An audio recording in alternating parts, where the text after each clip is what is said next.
आज से 2 साल 9 महीना पहले देश के गृह मंत्रालय की एक unit bureau of police research and development ने एक डेटा जारी किया था, जिसके मुताबिक बिहार एक ऐसा राज्य है जहां देश भर के सबसे ज्यादा वीआईपी और वीवीआईपी रहते हैं, यानी कि देश की राजधानी दिल्ली और देश के सबसे बड़े राज्य उत्तर प्रदेश से भी अधिक। इस रिपोर्ट के मुताबिक उस साल बिहार में कुल 3591 वीआईपी और वीवीआईपी थे, जिनकी सुरक्षा में बिहार पुलिस ने अपने बल की कुल क्षमता का 12% बल तैनात किया है। इन 3591 वीआईपी और वीवीआईपी की सुरक्षा पर सरकार हर साल 142 करोड़ रुपया खर्च करती है और सरकार के पास यह राशि उस सरकारी खजाने से पहुंचती है जिसे सरकार जनता से टैक्स के माध्यम से वसूलती है।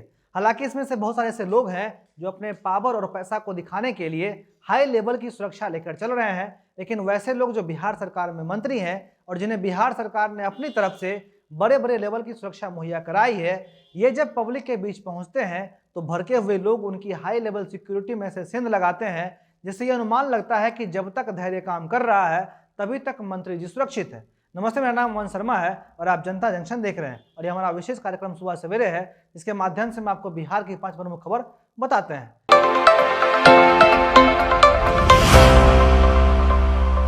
पहली खबर, कल बिहार सरकार में शिक्षा, समाज कल्याण और भवन निर्माण मंत्री अशोक चौधरी बेगूसराय के जीडी कॉलेज में सर गणेश दत्त जयंती समारोह के लिए गए थे। इसी समारोह में कुछ बेरोजगार युवाओं की टोली, जिन्हें आप गैंग्स ऑफ बेरोजगार भी कह लीजिए, शांति से अपने जेब में काले झंडे लेकर खड़े थे और जैसे ही अशोक चौधरी की गाड़ी वहां पहुंची तो वहां मौजूद सभी छात्र हरकत में आ गए और काले झंडों के साथ नारे लगाते हुए उनकी गाड़ी की तरफ दौड़ गए।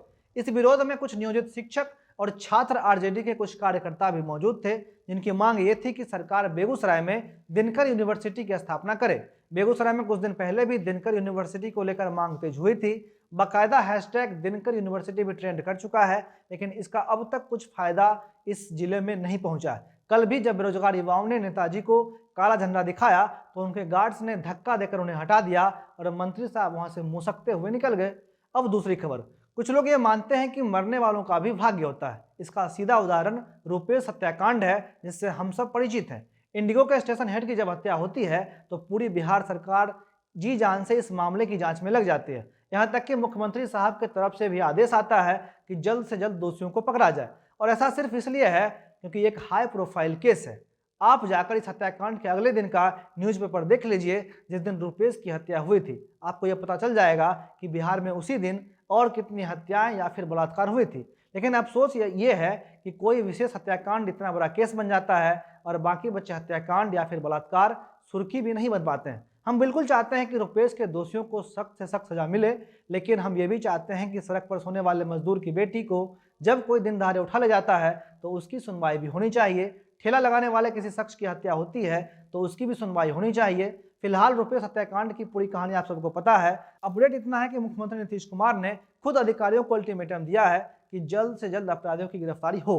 पुलिस को शक है कि रुपेश की हत्या उसके हाई प्रोफाइल पहचान की वजह से हुई है। दरअसल रुपेश की पहचान कई बड़े नेताओं, इसके साथ ही कई बड़े सेलिब्रिटीज के साथ भी थी। विधानसभा चुनाव के दौरान उसके चुनाव लड़ने को लेकर भी चर्चा थी।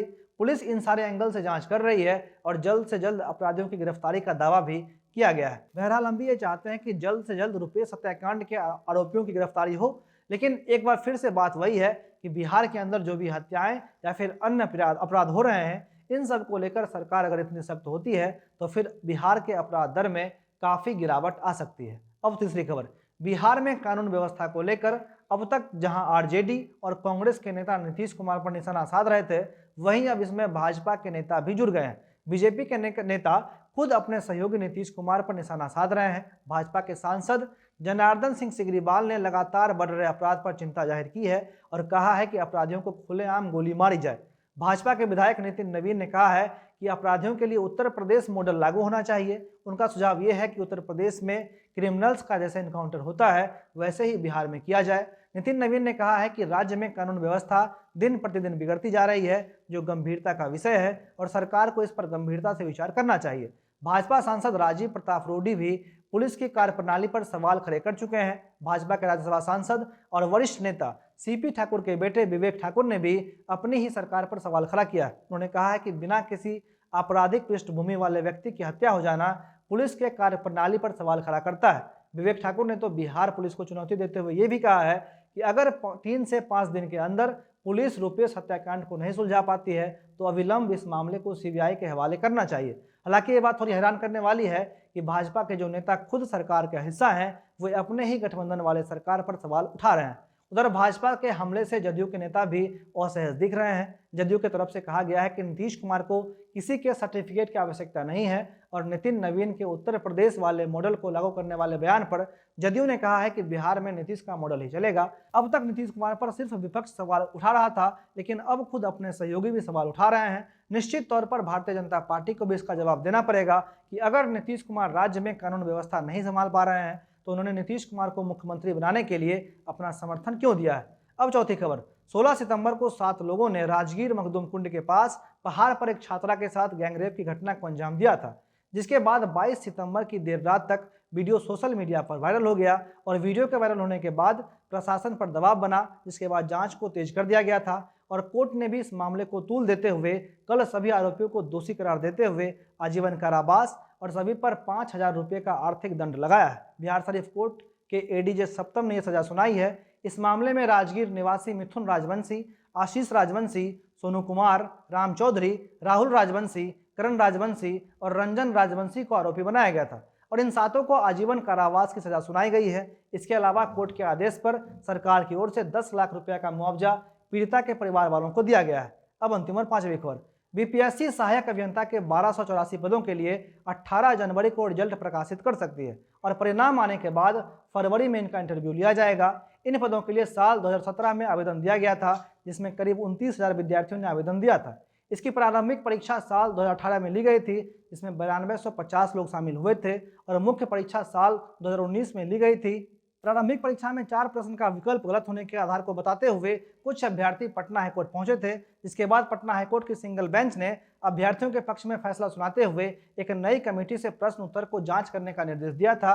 जिसके बाद बीपीएससी ने सिंगल बेंच के फैसले को डबल बेंच में अपील किया था, जहां कोर्ट ने आयोग के हक में फैसला सुनाया। कोर्ट ने कहा है कि आयोग की एक्सपर्ट कमेटी ही विकल्प की जांच करने के लिए पर्याप्त है और इस फैसले के बाद अब विभाग रिजल्ट देने की तैयारी में लग गई है। आज इतना ही, धन्यवाद।